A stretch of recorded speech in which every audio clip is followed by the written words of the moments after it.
Kunenkru's oath. After the departure of Manasseh, the work of reforming the Syrian church according to the decrees of Diaphar, the Synod of Diaphar, went on, not without difficulty, under the leadership of the Jesuit bishops. The first of them was Francis Rose, whose consecration at Goa in 1601, and he was brought as the Syrian bishop, definitely under the Portuguese Pedrado. He was consecrated as mere bishop of Angamali, not as an archbishop as Mar Abraham had been. And the diocese, the see, was made suffragan to Goa. Suffragan means assistant, as Menaces had intended. He became the archbishop in 1608 when the archiepiscopal status of the Angamali see was restored. A year later, its center was moved from Ankamali inland to Kranganur on the coast, which being a Portuguese station and was a safer residence for the new archbishop. Francis Rose was a competent man of long experience who had a good knowledge of Syriac and Malayalam and was familiar with the affairs of the Malabar Syrians. And it was a new thing in Malabar that a bishop should govern.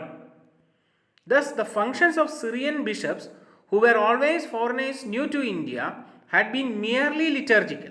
They never involved in any of the administrative matters. The administration and discipline had been in the hands of Indian archdeacons, and it was they who had really governed. Now, Rose, with his Western idea of episcopal duties, was actively ruling the diocese himself.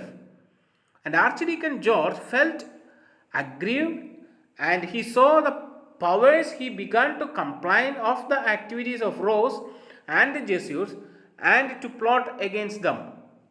George went into opposition, followed by a fairly number of Christians, almost one third of the community.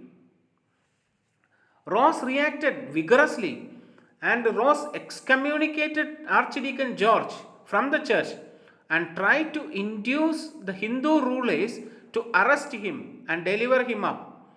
George was reconciled shortly before Ross died in 1624. The next archbishop was Stephen de Brito. He was a Portuguese Jesuit who had been coadjutor with right of succession since 1620. He was more compassionate towards the archdeacon. He tried to win over the archdeacon by granting him more powers in the diocese. In fact, he went so far as to sign a paper virtually restoring to him all the authority over appointments and discipline that the archdeacons had formerly possessed under the Syrian bishops, and leaving nothing to himself except ordinations. George took full advantage of the power but continued to agitate against the Jesuits. He practically ruled the diocese until his death in 1637.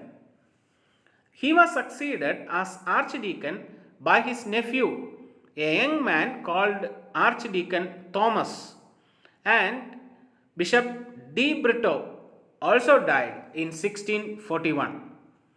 The third Jesuit archbishop was Francis Gracia, an elderly man, and he was a man like Francis Rose and a man and of Rose's way of thinking, set himself to reassert the authority his former people or presidents had let go, and generally to tighten up discipline.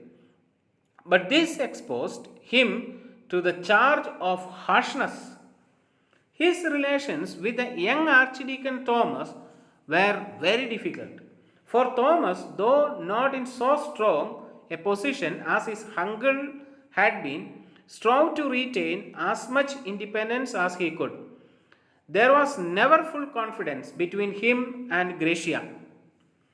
By this time, the archdeacon and his party began to think again of the old connection with the East Syrian church or the church in Mesopotamia.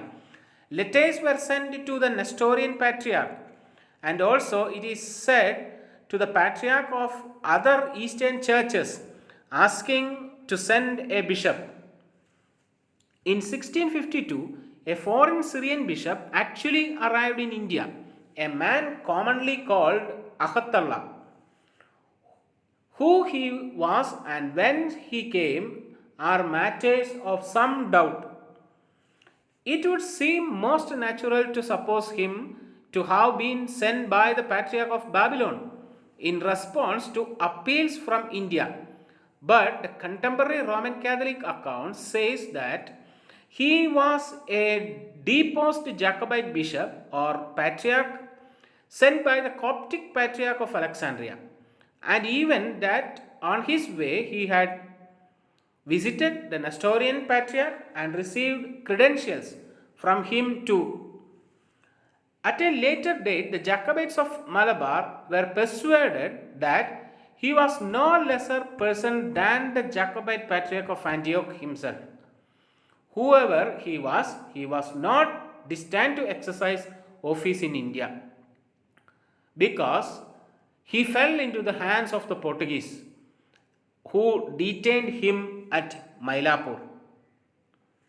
Happening to meet there two deacons from Malabar who had gone on a pilgrimage to the shrine of St. Thomas in Mylapore, he made himself known to them and entrusted them with a letter to the Malabar Church announcing his arrival to Malabar.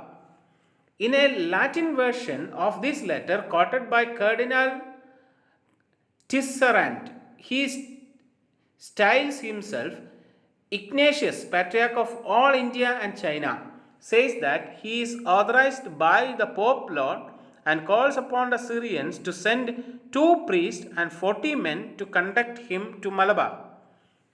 Syrians claim that he had written nominating the Archdeacon Thomas as their bishop.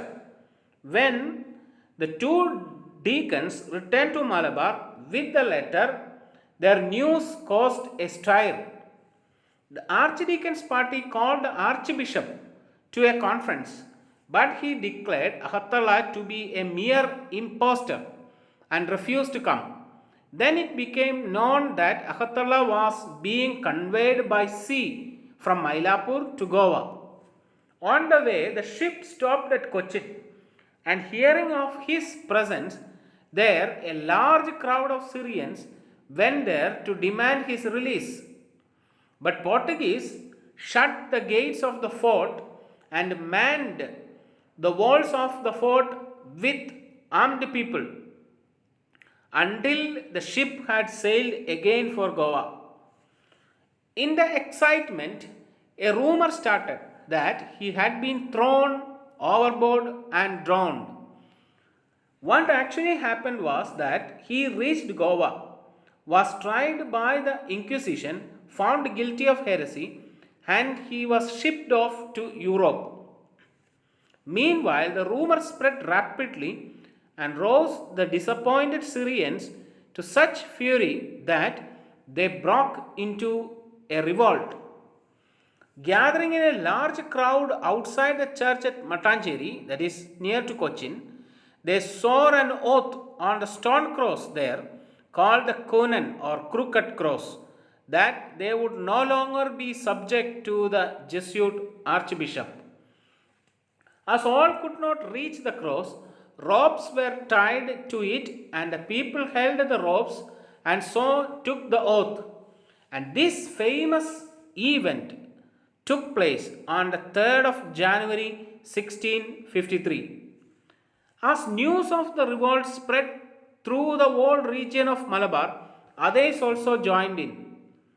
Thus, 54 years after the Synod of Denver, the majority of the Syrians rebelled against the Portuguese hierarchy, against the Roman Catholic rule, whose rule they had there accepted at the Synod of Denver. Later in the year, in May 1653, These revolted Syrians held a council at Alangad to make arrangements for their future. On the alleged authority of Ahatala's letter, they chose the Archdeacon Thomas as their bishop. And as it was manifestly impossible to get him consecrated in the regular way, 12 priests took it upon themselves to lay hands on him in a consecration which they knew to be irregular. He afterwards became known as Marthoma I. To assist him in administration, the council appointed a committee of 4 priests. Their names were Kadavil Chandi, Anilimutil Itti Thomman, Vengur Givargis, and Pallivitil Chandi. Thank you.